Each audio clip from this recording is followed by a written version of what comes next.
¿Cómo están ustedes? Nosotros desde Comarca Sí, en una nueva edición de Pensándonos a nosotros mismos. Hoy queremos plantearle un tema que si suponemos, hacemos una cuestión así fantasiosa de que estamos ante un gran archivo donde hay un montón de fichas sobre historia reciente, sacamos una y encontramos que esa ficha dice lo siguiente. Dice, mes de septiembre de 1974, se aprueba la ley 20.840 llamada de Seguridad Nacional, aprobada 2 meses después de la muerte del presidente Perón. La ficha también dice que reprimía esta ley los intentos de alterar o suprimir el orden institucional y la paz social de la nación. La ficha también dice que en febrero de 1975 se firma un decreto secreto, el 261, entre comillas, de aniquilamiento de los elementos subversivos que actuaban en Tucumán. La ficha finalmente dice, esto dio lugar al Operativo Independencia. ¿Qué es? ¿Qué fue el Operativo Independencia? Para esto nos tomamos el trabajo nuevamente de convencer a gente muy importante en el ámbito académico, pero que a su vez participan en un grupo de investigación del genocidio en Tucumán. Y por eso nuevamente está con nosotros Anita Gemio y nada más ni nada menos que Margarita Cruz, casi la fundadora de este grupo de investigación. Margarita, muchísimas gracias. Ana, muchísimas gracias. Y queremos, bueno, que hagan los aportes para difundir comunitariamente esta pregunta. ¿Qué fue el Operativo Independencia? Antes de la pregunta, contanos, Margarita, un poco la génesis de este grupo de investigación tan específico sobre investigación del genocidio en Tucumán. Contanos un poquito de esto. Sí, a mí lo que me parece interesante es poder difundir que cualquier persona puede investigar lo que desee. En el caso particular, en mi caso, a mí me atravesaba, por supuesto, lo que había pasado en Tucumán, por eso se llama Grupo de Investigación del Genocidio en Tucumán, porque el planteo de inicio es que el genocidio nos pasó a todos, para decirlo así, ¿no? Ante todo, vos sos tucumana y además fuiste víctima, ¿no? Claro. Del proceso represivo en Tucumán, ¿no? Sí, sí, yo soy tucumana y soy sobreviviente de la escuelita de Famayá, pero también de la jefatura, que es algo que en el marco del grupo de investigación, porque uno también se va investigando, porque es una manera es un feedback, donde uno investiga y se investiga como sujeto histórico, ¿no? También. Entonces, lo que tuvo, yo siento que tuvo la particularidad de que yo quería saber, de alguna manera, por qué me pasó lo que me pasó a mí. O sea, yo tenía un marco histórico y demás, pero necesitaba ese detalle mucho más específico y sobre todo las características que había tenido el campo de concentración Escuelita de Famayá. A mí, yo tenía como en mi testimonio y todo lo que yo había declarado en la CONADE y demás, si bien es cierto tenía un registro completo, corporal y de funcionamiento del centro clandestino, pero necesitaba la comparación con otros compañeros. Ajá. O sea, el sobreviviente lo que necesita es la identificación con otro sobreviviente, a saber cómo lo sintió, cómo estuvo, si realmente esas percepciones que tenía, sobre todo porque este centro tuvo la particularidad que el que entraba y salía tabicado. Estás hablando de la escuelita. De la escuelita, sí, sí, sí. Este centro claro. no tuvo o sea, todos los centros estuvieron encapuchados y demás, pero como se dio en el marco del 75, fue claro. Un laboratorio. Ahora, Margarita, cuando vos pensaste esta cuestión de encontrar y encontrarte, ¿no? En esta cuestión dialéctica que planteas, ahí encontraste socios, ¿no? Socios mucho más jóvenes, como Ana, ¿no? Claro.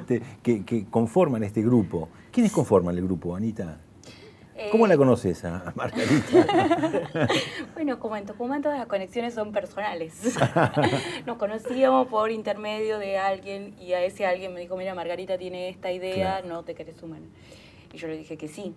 En realidad la composición del grupo ha ido cambiando, son claro, muchos años de trabajo, nosotros hemos empezado en el 2005. Ya estamos en 2014, son casi 9 años. Al principio éramos 6. Sí, bueno, sí, éramos 6. Y muchos que colaboraron. Y mucha gente que fue colaborando, después eso ha ido cambiando, se ha ido yendo gente, se incorporó otra, etcétera, etcétera. En ese momento, bueno, Marga nos contó cuál era la idea, un poco el enfoque que teníamos. Era, si bien queríamos investigar cómo había sido el funcionamiento de la escuelita, el eje sobre todo era ver cómo había funcionado hacia afuera del campo. ¿Qué había pasado en esa población? En una población de repente instalan un centro clandestino. ¿Qué pasa alrededor? Ana, si tuviéramos que explicar, digamos, comunitariamente, en pocas palabras, ¿qué fue el Operativo Independencia? Bueno, es más fácil empezar por la negativa. ¿Qué no fue? ¿Qué no fue? Porque, a ver, hay como una definición común de que el operativo ha sido un antecedente del genocidio, una operación contra la guerrilla, una incursión de los militares. Todo eso nosotros creemos que son afirmaciones que un poco le restan importancia a lo que ha sido el Operativo Independencia, porque ha sido nada más y nada menos que el comienzo del plan sistemático de exterminio. Bien. No es que algunas personas desaparecían. Toda la maquinaria como la conocemos a partir del 24 de marzo del 76 ya se estaba montando en Tucumán a partir de febrero del 75. Cuando yo leo esta base, digamos, legal que decía esta ficha, digamos, imaginaria que leo, daba lugar a esto que estás planteando. Estos sucesos ocurren antes del 24 de marzo del 76, antes del golpe militar. Claro, es como un poco una afirmación fuerte porque uno tiene una especie de asociación, por el relato que se ha construido históricamente, uno tiene una especie de asociación entre golpe de Estado, genocidio, desaparecidos, campos de concentración. Correcto. Lo que viene a plantear el Operativo Independencia como hecho histórico es una separación de esa asociación. Entonces, un genocidio, los campos de concentración y las desapariciones no comienzan con un golpe de Estado, sino que comienzan dentro de un gobierno constitucional. Y eso mueve un montón de cosas que uno tiene por ahí más asentadas desde el discurso o desde el sentido más común que se ha ido construyendo. Como que, bueno, las desapariciones son cosas del golpe de Estado, no. Siguiendo esta línea, entonces, vos, Margarita, eras muy joven, muy jovencita, ¿no? En el año 1975 fuiste secuestrada. Sí, fui secuestrada el 10 de mayo de 1975. Bueno, llevada, como yo te decía, yo tuve 2 secuestros, uno donde al poquito tiempo a los 15 días que había nacido mi primer hijo, me hacen un operativo en mi casa y me llevan a la jefatura. La jefatura de policía sí, está identificada como uno de los centros clandestinos de detención. El principal en Tucumán durante el 75. Claro, en ese momento yo en mi percepción no había tomado hacía una diferencia entre uno y otra, hasta tal punto que yo decía, bueno, esa fue una detención, hasta comillas la decía legal, pensaba yo, en función de lo que padecí en lo que se conoció como la escuelita de Famaillá, que yo, por supuesto, ni sabía que era la escuelita de Famaillá, claro, ni mucho menos. ¿Cómo era la vida en Tucumán en el 75? Y la vida en Tucumán en el 75, ya a inicio del 75, a febrero del 75, para los militantes era una vida ya de suma clandestinidad, diríamos.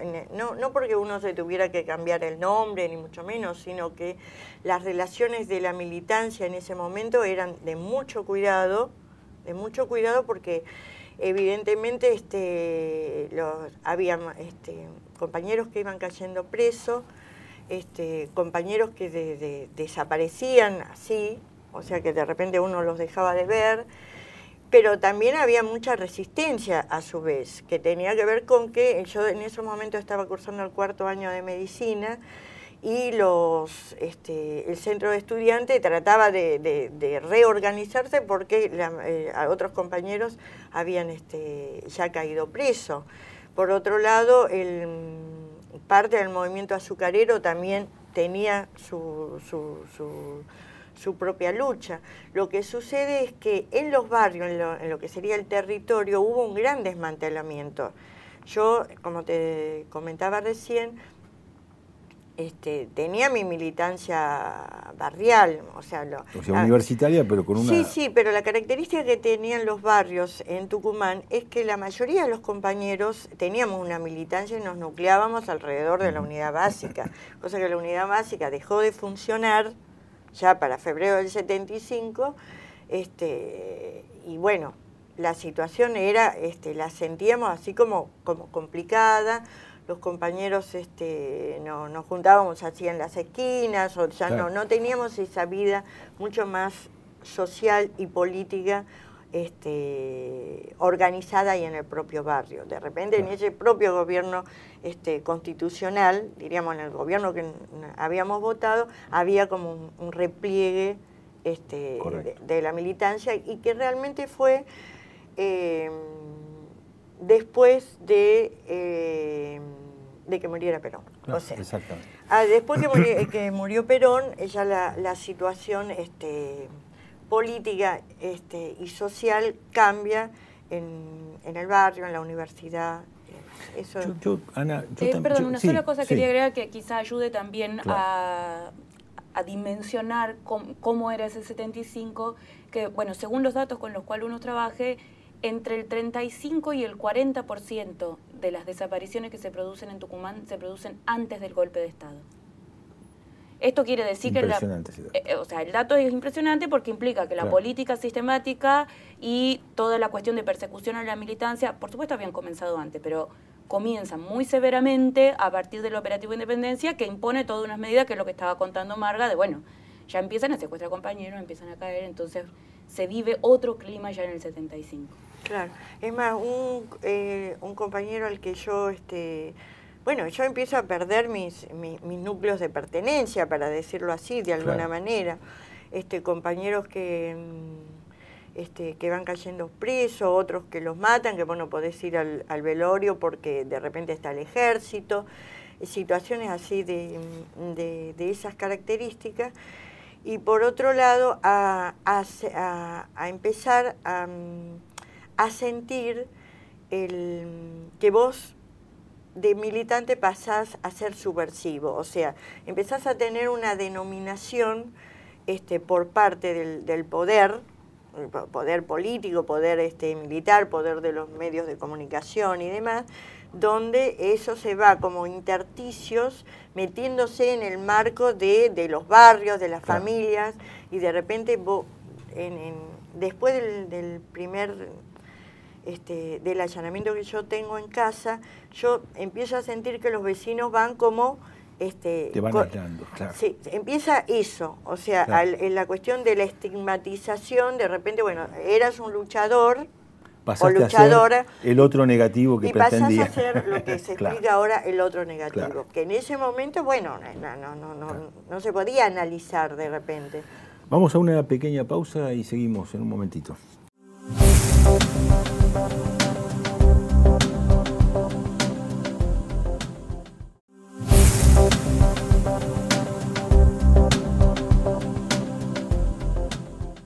Bueno, seguimos conversando con Margarita Cruz y Anita Gemio.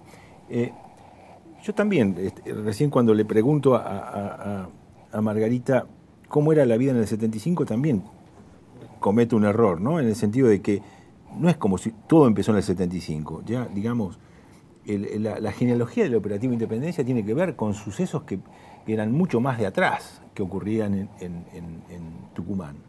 En Tucumán y en otros lugares del país, pero en particular en Tucumán, que es el tema que nos ocupa, por digamos, una serie de movimientos sociales que de los 60 y de los 70, previos al 75, que tienen que ver con las condiciones productivas, económicas, la desocupación, la situación de los obreros de la caña, de los ingenios, el cierre de ingenios, lo que se llamó Tucumanazo, Quintazo, toda una serie de sucesos, ¿no? Que eso motiva, ¿no? ¿Es así, Ana? ¿Cómo se ve académicamente esto?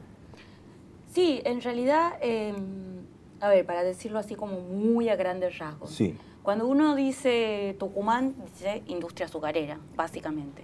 Tucumán se inserta, ya podemos decir incluso cuando se construye lo que llamamos hoy Argentina, se inserta con la producción azucarera.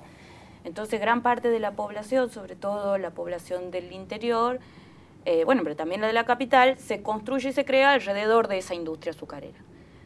Por supuesto, como toda industria, genera una clase obrera muy grande, porque era una industria muy importante, casi monopólica en la provincia. Esto quiere decir que en toda la provincia prácticamente lo que más se producía y casi lo único era azúcar. Entonces eso crea una clase obrera importantísima alrededor del azúcar y bueno, esa clase obrera va teniendo toda una serie de luchas y a partir de unos años, antes incluso del 45, comienzan a formar esos sindicatos.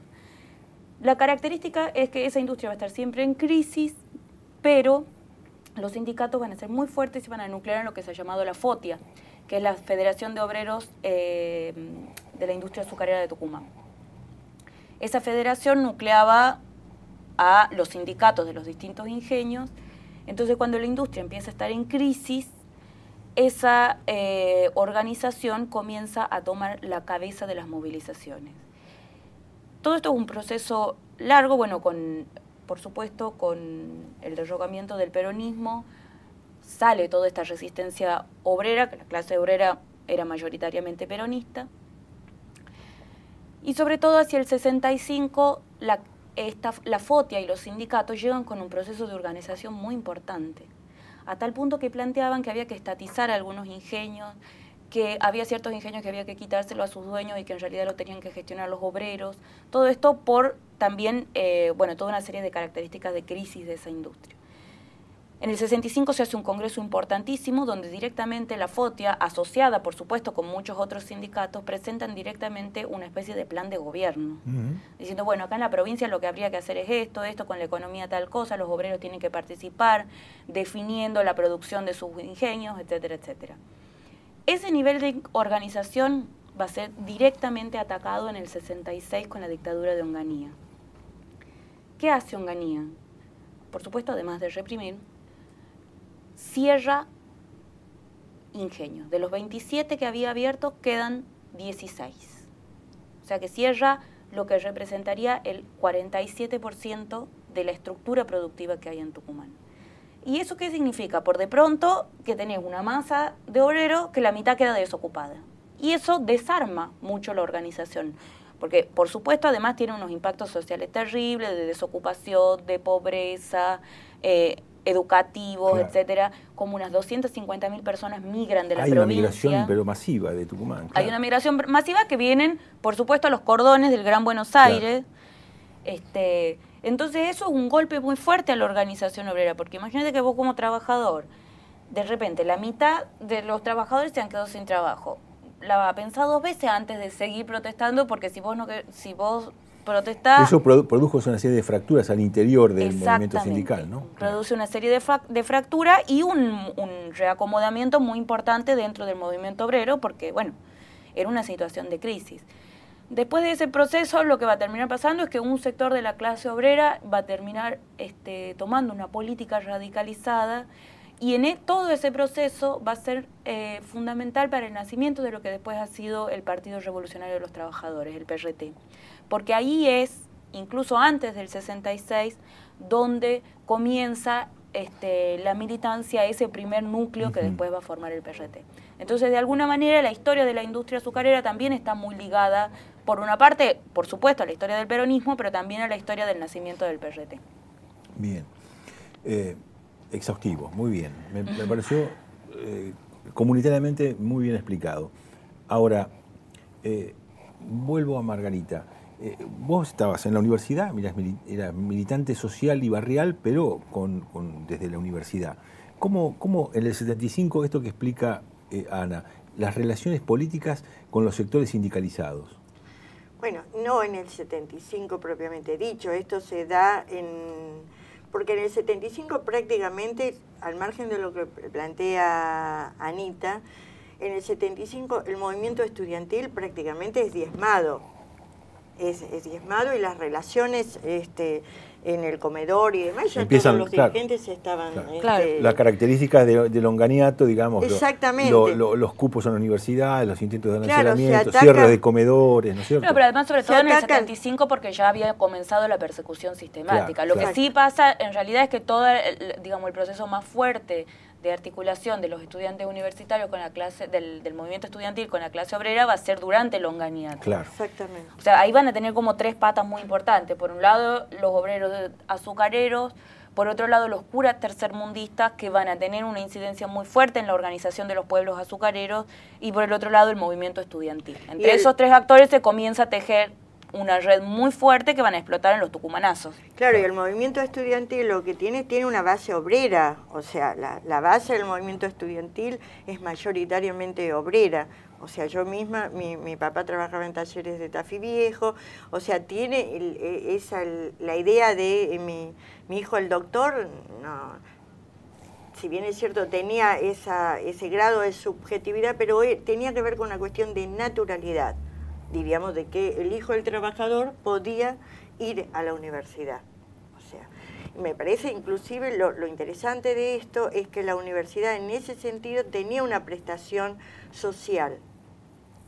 Bueno, yo misma estaba becada, si no de ninguna manera podría haber claro, ingresado a una carrera como medicina. Y yo con muchos compañeros venían del interior, se le pagaba la pensión, el comedor, o sea, tenía la universidad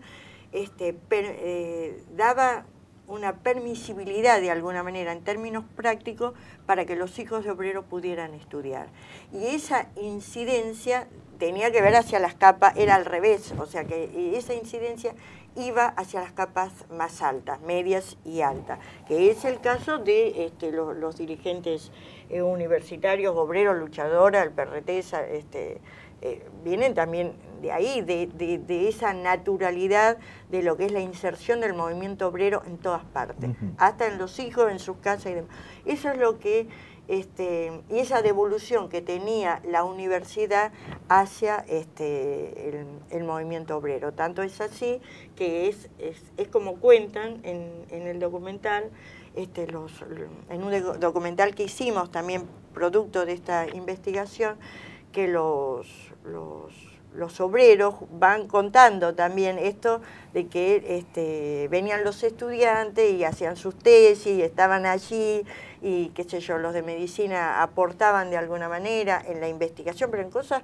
solidarias y concretas, que eso por supuesto se fue perdiendo y mucho más. Entonces en el 75, volviendo a la pregunta que vos me haces, el 75 estaba prácticamente casi desarmado, qué sé yo, los estudiantes no querían ir a la universidad porque la gente te secuestraban de ahí, de la puerta o de los patios de las universidades. Eso queda prácticamente descabezado en el 75.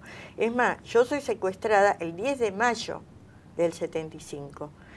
Y ya a partir de ahí, bueno, por supuesto no fui a la facultad, no claro, hice absolutamente nada, no me recibí de médica, no, o sea, mi vida cambió totalmente porque mi medio de posibilidades estaba ahí, en ese lugar, con toda esa lucha, con toda esa problemática, con toda esa pobreza y demás. Esa era la única posibilidad que yo históricamente y socialmente la tenía. Después la perdí como la perdieron muchísimos hijos de trabajadores que no sacaron la beca, y en el medio de una población y de una ciudad aterrorizante y aterrorizada, ¿no? Porque uno aterroriza también desde su propio terror, ¿no es cierto?, en el marco de las familias y demás. Y eso fue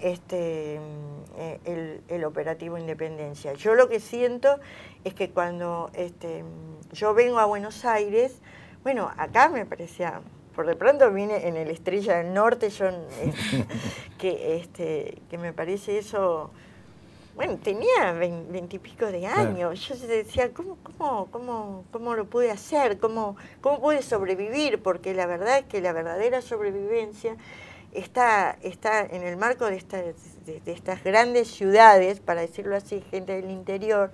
Imagínate lo que eran en esos años. Pero bueno, la cuestión es que acá me simbolizaba un lugar pacífico, Buenos Aires. Estaban las bandas de las 3A, ¿no? Pero en realidad estaban las bandas. Claro, pero imagínate lo que del infierno venías. Del infierno, claro. O sea, donde en mi barrio hay prácticamente un desaparecido cada manzana. O sea, o que haya sobrevivido o que haya desaparecido. ¿Sí? O sea, que en ese sentido, me parece que yo ahí dimensiono el genocidio. Volviendo a la primera pregunta, claro. ¿Por qué de repente yo dije, ¿por qué yo puse el grupo de investigación del genocidio en Tucumán? Porque cuando nosotros hablamos de genocidio, cuando yo tengo que decir ¿qué me llevó el operativo de Independencia? ¿Qué me llevó me llevó todo.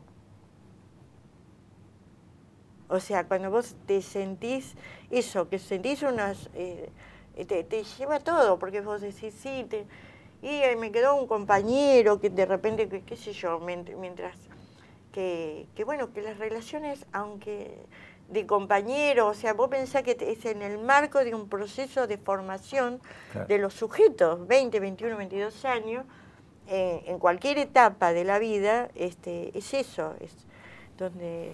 Fue un lugar de Tucumán, ¿no? Yo lo hablo en función de lo que le pasó a muchísimos comprovincianos míos, que bueno, algunos vinieron para acá, otros fueron al exterior, claro, de los sobrevivientes. O sea, las familias quedaron desarticuladas, porque el genocidio, otra de las cosas que hizo, es que también destruyó los grupos familiares, porque eso se insertó ahí. Decir, bueno, qué sé yo, bueno, mejor que se vaya y que no sepa que tenga más familia, porque yo tengo mis hijos van a correr peligro.